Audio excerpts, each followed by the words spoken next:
우리 아시는 것처럼 지난 주일에는 부활절 연합예배가 있었습니다. 부활절 연합예배를 드리고 그날 하루 종일 마음이 두근거렸습니다. 왜냐하면 너무 좋아서 마음이 두근거렸습니다. 여러분과 함께 하나님 앞에서 함께 예배하고 그 길을 걸어가는 게 이렇게 행복하구나, 참 감사하다라는 걸 많이 느끼는 시간이었습니다. 바라기는 앞으로도 그렇게 함께 잘 걸어가는 주의 교회가 되기를 주님의 이름으로 간절히 부탁드립니다. 여러분, 사는 게 다 그렇지만 삶의 재미라는 게 참 중요합니다. 재미요. 그런데 재미라고 말하면 어떤 분들은 이게 아이들에게만 해당되는 거라고 생각하시게 돼요. 아이들에게만 적용되는 거라고요. 그런데 그렇지 않고요, 어른들도 다 재미를 찾습니다. 그래서 재미가 있어야 그 모임에 나가시잖아요. 재미가 있어야 사람들이 움직이게 됩니다. 의외로 교회를 나오시는 분들에게 물어보면 부동의 1위는 하나님께 예배하기 위함이지만 꽤 높은 순위에 교회가 재밌어서 라고 말씀하시는 분들이 많습니다.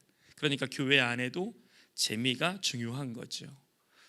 우리가 신앙을 생각할 때 신앙은 좀 매번 엄격하거나 매번 규칙적이거나 매번 무거운 거라고 생각하기 쉬운데, 물론 그런 면도 있지만 신앙 안에도 즐거움과 기쁨이 얼마나 많이 있는지 모릅니다. 우리가 지난주까지 사순절과 부활절로 보냈거든요. 여러분, 사순절과 부활절의 시간이 꽤 한 50일 가까이 되는데 그 시간 동안 교회의 분위기는 아무래도 좀 무겁게 되죠. 왜냐하면 사순절은 예수님의 죽으심을 묵상하는 거고 우리를 위해 고난당하심을 묵상하는 건데, 그 주님의 고난 앞에서 그걸 묵상하며 가벼이 여길 수 없기 때문에 우리가 그 일들을 대하며 나도 모르게 분위기가 좀 무거워지게 되는 건 사실입니다. 그런데 여러분, 부활절이 끝나고 난 뒤부터 교회는 새로운 절기를 맞이합니다. 조금 낯선 절기일 수 있는데 들어보시면 아십니다. 기쁨의 50일이라는 절기를 맞이하게 돼요. 기쁨의 50일. 이건 어떤 절기냐면 신앙의 즐거움을 만끽하는 절기가 됩니다. 왜 50일일까요? 혹시 이런 절기 들어보셨습니까? 77절이라고요. 유대인들의 3대 절기 중에 하나인 77절이 있습니다. 이 77이란 어떤 뜻이냐면 7번의 주가 지나간다. 7일이 7번 지나간다, 이런 뜻이거든요. 그럼 며칠이 지나가는 것이겠습니까? 49일이 지나갑니다. 49일이 지나간 다음 날은 언제일까요? 그날이 바로 오순절이 되는 거예요. 그래서 교회는 부활절 이후에 49일의 77절을 보내고 77절이 끝나는 날, 그날이 오순절이 되고 그날 성령 강림이 이루어지게 되었던 것입니다. 그러니 교회가 이 기간을 어떻게 보낼까요? 부활하신 주님을 기뻐하고 그 주님이 십자가에 계시지 않고 부활하셔서 우리의 구원이 되신 것을 마음껏 기뻐하고 승천하시고 성령을 보내신 것을 기뻐하고 즐거워하는 절기가 기쁨의 50일이 되는 것입니다. 그래서 신앙은 분명히 무겁고 율법적이고 어려운 면도 있지만 신앙의 반대면에는 또 한없이 즐겁고 감사하고 기쁜 날들이 신앙 안에는 반드시 들어있는 것입니다. 우리가 그걸 이야기할 때 이렇게 이야기하는 거죠. 하나님과 함께하는 즐거움이 우리에게 있다라고 고백하는 겁니다. 그래서 여러분, 이 하나님과 함께하는 즐거움, 신앙 안에서 우리에게 찾아오는 즐거움을 아는 사람에게는 이 재미가 어마어마하게 찾아옵니다. 이 재미가 어마어마해요. 그래서 여러분, 신앙의 재미를 아는 사람들은 하나님께 마음을 드리거나 정성을 드리거나 시간을 드리거나 물질을 드리는 것에 그렇게 아까워하지 않습니다. 별로 아끼지 않아요. 왜냐하면 하나님 앞에 드리는 것이 너무 기쁘니까요. 그래서 이 기쁨을 위해 세상의 어떤 사람들은 자기의 시간도 한없이 조정해서 드리는 경우가 있습니다. 제가 일본에서 목회를 하다 보니까 여행 오는 사람들이 엄청 많은 거죠. 그리고 이제 한국과 여러 가지 업무로 인해서 출입국을 하는 사람들이 정말 많습니다. 교우들 중에서도요. 그래서 교회에 가면 예배당 입구에 거의 매주 빠지지 않고 캐리어가 놓여져 있어요. 캐리어가. 그러니까 귀국하자마자 예배 시간 맞추기 위해서 집에 안 가고 바로 그 캐리어를 끌고 교회에 오신 분들이 많죠. 또 반대로 출국해야 하는 시간이 있지만 이 예배 시간을 지키기 위해서 교회에 와서 예배드리고 그 캐리어 들고 서둘러서 공항 가는 분들 허다합니다. 또 이런 분들도 있죠. 여행 오셨는데 하나님께 예배하기 위해서 교회를 찾아서 오시는 분들도 정말 많아요. 여러분들도 여행 많이 다니실 텐데 혹시 주일을 포함한 여행을 가보셨습니까? 그러면 주일을 포함한 여행을 가면 주일날 교회를 가기 위해 그냥 집 앞에 있는 교회에 시간 맞춰 가는 게 아니거든요. 보통 그 여행 장소에 있는 교회를 찾아가려고 아침부터 준비해가지고 그 일정을 다 맞춰서 교회에 가서 예배드리고 그걸 또 다 찾아 나와서 해야 되면 우리가 세우려고 했던 여행의 코스가 대부분 다 많이 이렇게 어그러지는 걸 발견하게 돼요.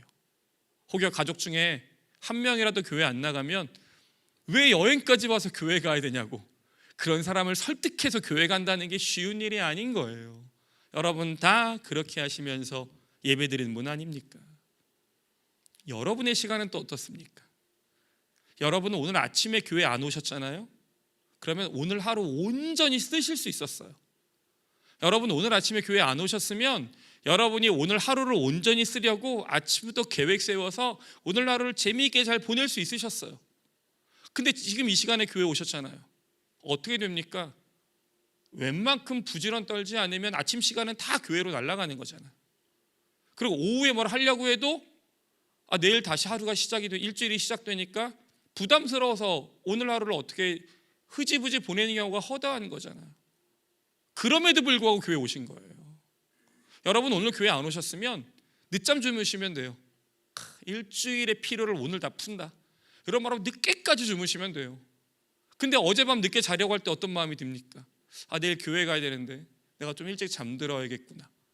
교회 한번 오려고 여러분의 일정들이 얼마나 조절되는지 몰라요. 그걸 뚫고 오신 거잖아요. 그러니 여러분 아까 축복할 때 서로를 좀 보셨죠? 대단한 분들만 앉아 계시는 거예요. 여러분들 정말 다 대단하신 거예요. 근데 이 재미를 모두가 다 아는 게 아닙니다. 하나님께 나와 예배하는 이 기쁨과 재미를 모든 사람이 다 알고 있는 게 아니에요. 어떤 사람은 이 즐거움을 모른 채 끌려오셔서 몸은 여기에 앉아 있으나 머리와 영혼은 딴 데 가 계시는 분들도 계시는 거죠. 봉사를 하고 있는데 억지로 끌려가서 봉사하시는 분들도 있습니다. 그래서 신앙을 같이 믿고 교회에 있지만 오늘 말씀의 제목처럼 아는 사람만 아는 즐거움이 있습니다. 아는 사람만 아는 즐거움, 그게 우리에게 있어요. 그러니까 교회를 오래 다녔어도 모르는 사람은 끝까지 모르는, 누려본 적 없으면 알지 못하는 그 즐거움. 그러니까 그건 이런 것 같은 거잖아요. 신앙생활 하면서 하나님이 나를 어떻게 인도해 가실까를 기대해 본 적 없는 사람은 그 즐거움을 모르는 거죠. 내가 하나님을 통해서 어떤 사람이 돼 가고 있는지를 모르면 그 즐거움을 못 누리는 거예요. 그래서 반대로 하나님이 나를 어떻게 인도해 가시고 하나님을 통해 어떤 사람이 돼 가는지를 알면 늘 기대하죠. 상상하죠. 그러면 즐겁습니다. 내가 이 삶을 지나서 하나님을 통해 어떤 사람이 돼 갈지에 대한 기대가 우리에게 생기는 거예요. 제가 어제 신방을 다녀왔는데 여전히 신방을 가서 똑같이 느꼈어요. 그분들이 걸어오셨던 신앙 이야기를 들으며 이런 마음이 드는 거죠. 하나님 참 놀라우시다. 그 가정을 이끄시고 인도하셔서 거기까지 이르게 하신 하나님 참 놀라우시다. 그분들의 고백에서 신앙의 즐거움이 막 묻어나는데 듣는 제가 다 기분이 좋더라고요. 그 삶을 이끄시고 펼치시고 만들어 가신 하나님, 그걸 보게 되면 신앙의 즐거움이 있게 됩니다. 그래서 이 즐거움을 아는 사람들은 그걸 마음껏 누린다라고 성경이 말씀하십니다. 오늘 말씀의 1절에 보면 이렇게 기록되어 있습니다. 하나님과 화평을 누리자. 그러니까 하나님과 화평을 누린다, 이런 말씀인 거잖아요, 여러분. 하나님과 더불어서 화평하고 기뻐하고 즐거워하며 그걸 누리는 삶이 있다라고 말씀하시는 거예요. 그래서 이걸 위해 바울 사도가 놀라운 선언을 하나 우리에게 해줍니다. 그게 뭐냐면 3절인 거예요. 3절. 환난 중에도 즐거워하느니라. 환난 중에도 즐거워하느니라. 여담으로 하나 말씀드리면, 제가 저걸 1부 때 환난이라고 발음했어요. 환난 중에도 즐거워하느니라. 근데 어떤 분의 조언을 받아서 찾아보니 임진왜란 이런 거 할 때 환난이라고 하고, 어려운 일을 겪을 땐 환난이라고 한답니다. 제가 이제부터 계속 환난이라고 할 건데, 목사님이 혀 짧아가지고 저렇다 오해하지 마시고요. 환난 중에도 즐거워합니다. 그걸 우리가 신앙인들만이 아는 즐거움이라고 말씀드리는 거예요. 그럼 어떻게 환난 중에 즐거워하는 게 신앙인들만 아는 즐거움일까요? 세상 사람들은 환난을 만나면 그게 즐거움으로 연결된다고 생각하지 못해요. 근데 어떻게 그리스도인은 환난이 즐거움으로 연결되는 것일까요? 그 비밀 이야기를 들어보십시오. 사도 바울이 설명해 줍니다. 3절의 하반절부터 보면 이런 말씀이 있습니다. 환난은 인내를, 인내는 연단을, 연단은 소망을 줌이라. 여러분, 이 구절을 자세히 보잖아요. 그러면 사도 바울이 말하려고 했던 건 이런 거였어요. 아까 환난이 즐거움이라고 했으니까 환난은 소망입니다, 이렇게 말하려고 했어요. 처음에 환난은 소망이다고, 환난은 즐거움이라고 말하려고 했어요. 그럼 어떤 문제가 생길까요? 의문이 나는 거잖아요. 어떻게 환난이 소망이고 즐거움입니까?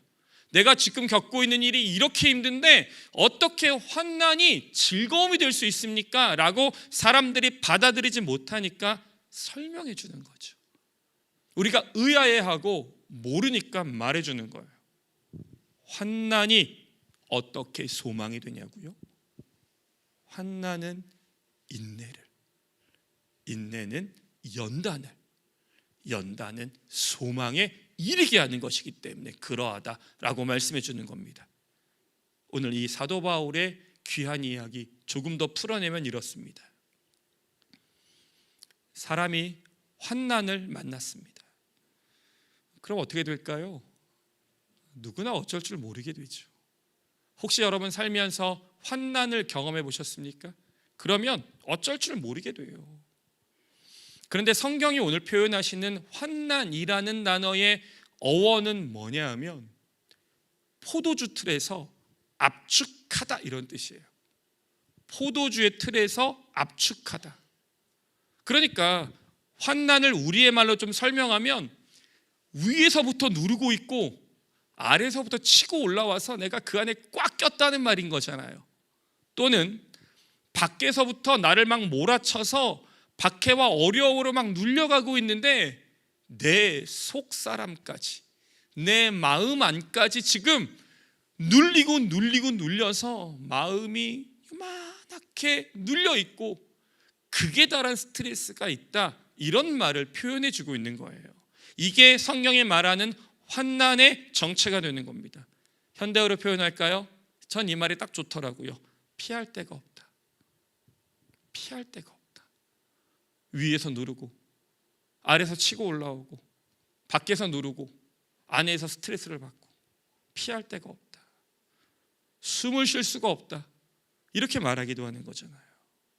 여러분, 살면서 밖이 잘 안 되면 안이라도 좀 좋으면 좋은데, 아니면 안이 답답하면 밖이라도 잘 되면 너무 좋은데, 이게 둘 다 꼬이면 진짜 무시무시한 환난을 만나게 되는 것입니다. 그런데 세상 사람들은 이런 일을 만나잖아요. 그러면 성질대로라도 해버려요.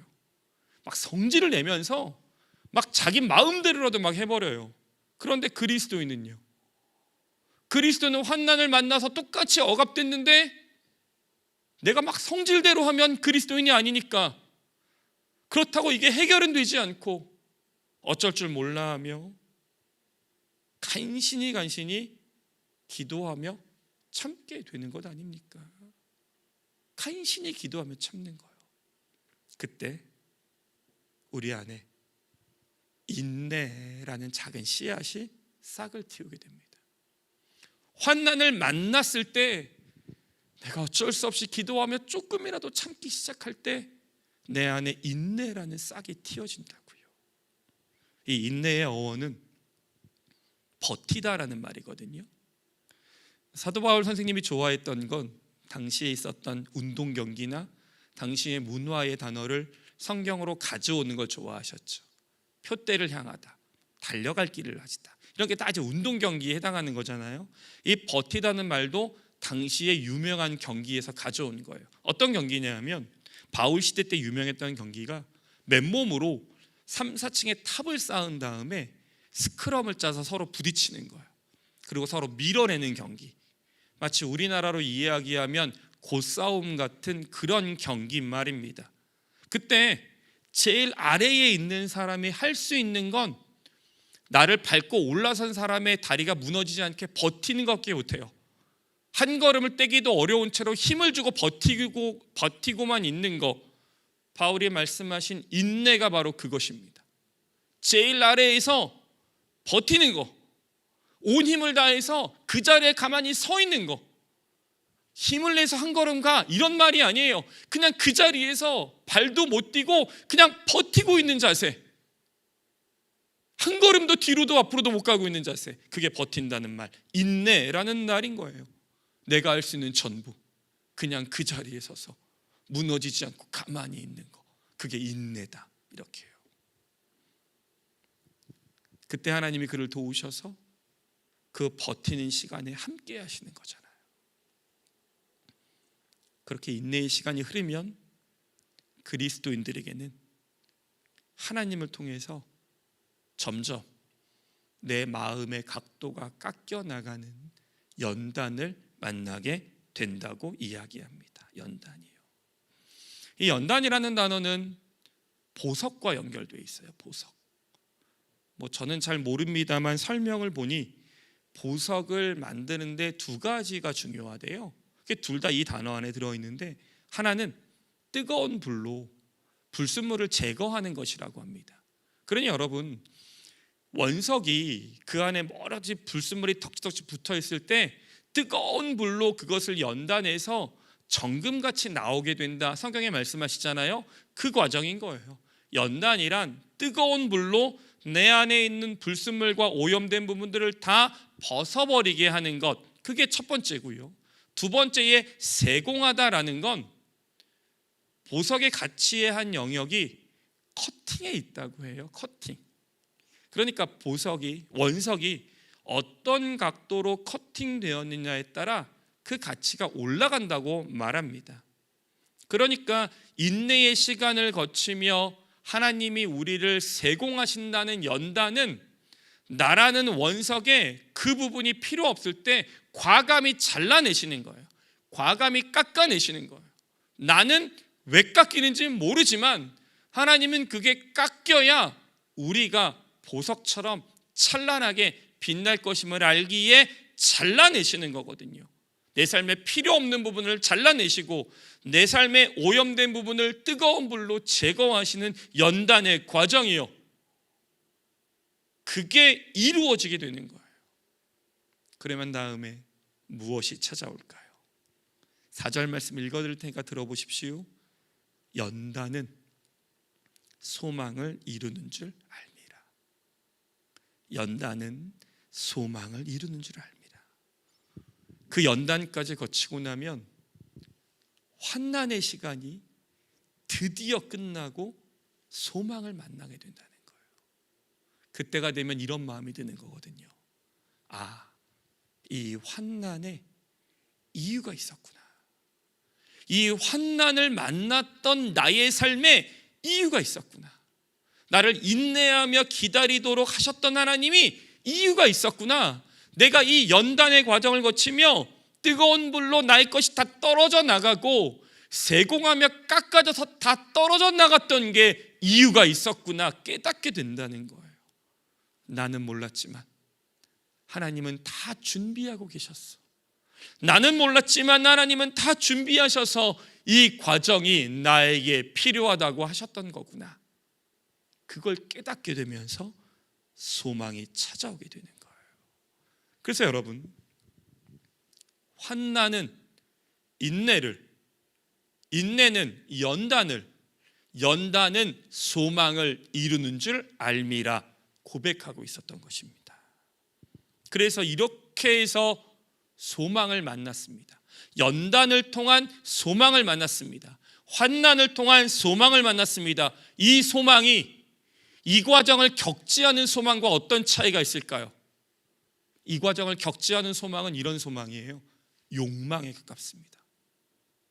내 주머니를 채우려고 하는 세상 사람들이 말하는 욕망과 별반 다르지 않아요. 나도 갖고 싶어, 나도 누리고 싶어, 나도 그거 얻고 싶어라고 말하는 욕망과 거의 비슷해요. 그러나 환난과 인내와 연단을 거친 소망은 어떤 소망일까요? 하나님의 소망인 거잖아요.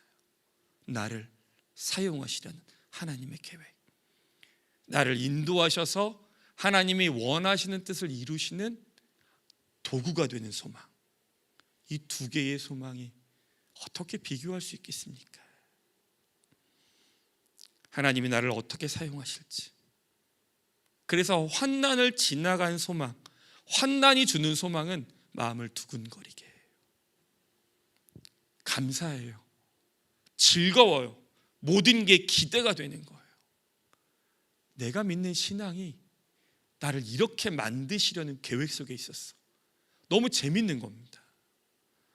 구원이 감격적이고 즐겁습니다. 예수로 인한 기쁨이 내 안에 차고 넘치게 되는 거죠. 그리고 이루어 가시는 하나님, 내 삶에 이루어 가시는 하나님, 그 하나님이 얼마나 놀라운 분인지를 알게 되는 거예요. 그래서 그런 일을 경험하는 그리스도인들에게 예수님은 이렇게 말씀하십니다. 요한복음 16장 33절 읽어드릴 테니까 들어보십시오. 세상에서는 너희가 환난을 당하나 담대하라. 내가 세상을 이기었노라. 한 번 더요. 세상에서는 너희가 환난을 당하나 담대하라. 내가 세상을 이기었노라. 사람들이 생각하는 환난은 힘들고 어려운 거지만 그리스도인의 환난은 그렇지 않습니다. 근데 이 즐거움을 모르면 환난이 찾아왔을 때 불평해요. 환난을 찾아왔을 때 불평합니다. 인내를 해야 하는데 인내를 포기해요. 연단되어야 하는데 연단을 거부합니다. 소망의 맛을 모릅니다. 여러분, 이 즐거움을 모르잖아요. 환난이 즐거움이고 소망이라는 걸 모르면 사람들이 환난을 당했을 때 고통을 떠올려요. 또 고통스러운 시간이 왔구나, 또 이 고통이 왔구나, 이렇게 생각해요. 그리고 나를 저주하거나 정죄하거나 실패를 생각합니다. 환난은 아직 실패가 아닌데 환난이 오자마자 저주하고 정죄하고 실패를 떠올려요. 그럼 어떻게 되게요? 환난이 우리를 조롱하기 시작합니다. 패배감으로, 무력감으로, 실망감으로 우리를 잡아 끌고 한없는 절망으로 빠져들게 해요. 벗어날 수 없게 합니다. 그러면서 내 삶이 이해가 되지 않는 거예요. 내가 뭘 얼마나 잘못했다고 내 삶에 이런 환난이 찾아와. 내가 뭐 얼마나 실수했다고 내 삶에 이런 일이 찾아와. 내가 뭘 얼마나 잘못했다고 말하면서 삶이 이해가 되지 않아요. 내가 교회 다니는데 이렇게까지 하신다고? 이런 말들이 찾아와요. 그리고 인내를 거부합니다. 버티면 뭐가 달라져? 그리고 포기해버려요. 나는 연단이 필요 없다고 말해요. 세상에 하는 말들 있잖아요. 지금의 너는 충분해, 지금의 너로 만족해, 이러면서 하나님 없는 나로 만족하도록 자꾸 나를 유혹해 가는 거죠. 그러나 환난이 소망이 되는 것이라는 즐거움을 알면 내 삶이 이해가 좀 돼요. 환난은 인내를, 연단을, 소망을 일하는 과정을 알면 내 삶이 이해가 돼요. 내가 지금 어디쯤에 있는지. 내가 지금 환난에 있지만 인내하면 연단과 소망까지 갈 걸 알거니까 이해가 돼요. 내가 지금 인내하고 있다면 여기서 끝나지 않고 연단으로 가고 소망으로 이끄실 것이라는 걸 아니까 삶이 이해가 돼요. 연단 중에 있다면 과감히 연단답게 돼요. 이걸로 하나님이 나를 보석처럼 아름답게 나타내실 거니까 기대하게 돼요. 소망의 문턱에서 좌절하는 사람이 많지만 내가 이 과정을 거쳐 소망에 들어가는 즐거움이 있다는 걸 아니까 버티게 돼요. 이 과정을 알면 내가 어디쯤에 있는지를 알게 되는 거예요. 그럼 어떻게 됩니까? 당연히 삶을 상상하며 기대하죠. 이 과정 지나갈 거니까 상상하며 기대하잖아요. 이렇게 계속해서 나를 죽도록만 내버려 두지 않으실 걸 아니까, 이 과정이 있다는 걸 아니까 상상하고 기대하죠. 그리고 이렇게 말하잖아요. 이걸 다 지나면 내 삶은 어떻게 변할까? 이걸 다 지나면 내 삶은 어떤 삶이 찾아올까? 지금은 내가 환난 중에 있지만 하나님이 나를 어떻게 만져가실까? 그리고 삶에 대한 태도가 달라지죠. 절망이 우리를 끌어내리지 못하게 합니다. 환난이 우리를 조종하지 못하게 합니다. 그 어떤 것이 우리를 조롱하지 못하도록 우리를 담대히 지켜요. 주님 말씀하신 것처럼 담대하라, 세상을 이기었노라, 우리도 말하게 되는 거예요. 그래서 저는 청년들이나 좀 젊은 세대를 만나면 이런 표현을 참 좋아해요. 걱정하지 마. 하나님이 너의 삶을 이끌어 가시다가 어딘가에 내려놓으실 거야. 그걸 기대해봐. 왜냐하면 이렇게 말하거든요. 절망을 만나거나 환난을 만나면 이렇게 말해요. 이제 저는 어떻게 되는 거죠? 제 삶은 어떻게 되는 거죠? 이 실패 앞에서 나는 어디로 가야 하는 거죠? 이렇게 말할 때 저라고 뭐 시험에서 실패했는데 다음에 무슨 뾰족한 수가 있겠습니까? 그러나 저는 믿잖아요. 오늘 말씀을. 걱정하지 마. 하나님이 너의 삶을 지금은 모르지만 인도하고 움직이시다가 어딘가에 내려놓으실 거야. 그걸 기대해. 그날 너는 놀랍게 알게 될 거야. 이 날을 위해 환난이 인내를, 연단을, 그리고 소망에 이르게 하셨다는 걸 알게 될 거라고. 그걸 기대해 보라고. 그렇게 권면하게 돼요. 여러분은 좋은 신앙인이시잖아요. 서두에 말씀드렸잖아요. 주일 이 귀한 시간을 포기하고 하나님께 나온 위대한 신앙인들.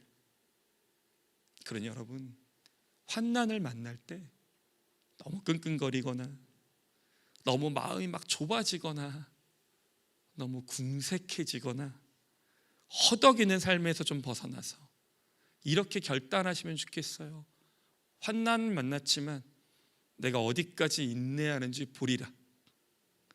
내가 이 연단을 통해 나의 많은 것들이 떨어져 나가지만 내가 얼마나 놀라운 보석처럼 빛나게 될 줄을 기대하리라. 내가 결국엔 소망의 문에 열고 들어가리라. 기대하는 여러분 되시기를 바랍니다.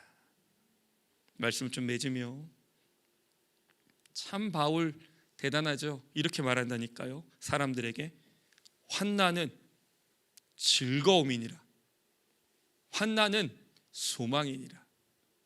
그 사실을 몰랐다면 우리는 이 무슨 말도 안 되는 이야기야 라고 생각했을 텐데, 바울이 말해주는 비밀, 환난은 인내를, 인내는 연단을, 연단은 소망을 이루는 줄 알미라는 이 놀라운 이야기, 예수를 아는 사람만 아는 즐거움, 예수를 믿는 사람만 아는 즐거움, 그게 오늘 우리에게 있는 줄로 압니다. 그러니 여러분, 여러분의 신앙과 삶을 잘 돌아보시면 좋겠어요. 이거 아무나 이 신비에 다다를 수 없습니다. 아무나 쉽게 이 진리에 다다르지 못합니다. 그러나 이 신비를 알게 되면 환난을 만났지만 세상과 다르게 반응할 수 있고요, 환난을 만나더라도 다른 사람과 다르게 반응할 수 있습니다. 이게 소망에 가게 될 것이고 이게 즐거움에 이르게 될 것이니 말입니다. 그리고 그 즐거움을 할 때 답답한 우리의 삶에 좀 화해가 이루어지고 무너진 관계 안에 화목이 찾아오고 우리의 속상함에 평화와 안정이 찾아오면서 환난의 두려움에서 벗어나게 되는 것입니다. 그러니 바라기는 이번 한 주 여러분의 인생에는 무엇이 기다리고 있는지 모르겠습니다. 내일부터 시작될 여러분의 또 한 주에는 어떤 것들이 여러분을 기다리고 있는지 모르겠습니다. 혹시 큰 환난 가운데 놓여 계시다면 기도하시면 좋겠습니다. 예수를 아는 사람만 아는 이 놀라운 즐거움이 여러분의 삶을 휘감아서 측량할 수 없는 하나님의 강물 안으로 여러분을 풍덩 던져 넣으실 것을 기대하시면 좋겠습니다. 너무 절망과 아픔으로만 바라보지 마시고 여러분의 인생에 있는 이 환난이 결국은 즐거움과 소망에 이르게 하실 하나님의 뜻임을 기억하며 믿음으로 이번 한 주 힘있게 살아가는 여러분 되시기를 주님의 이름으로 간절히 축원합니다. 이 시간 함께 찬양하고 기도할까요?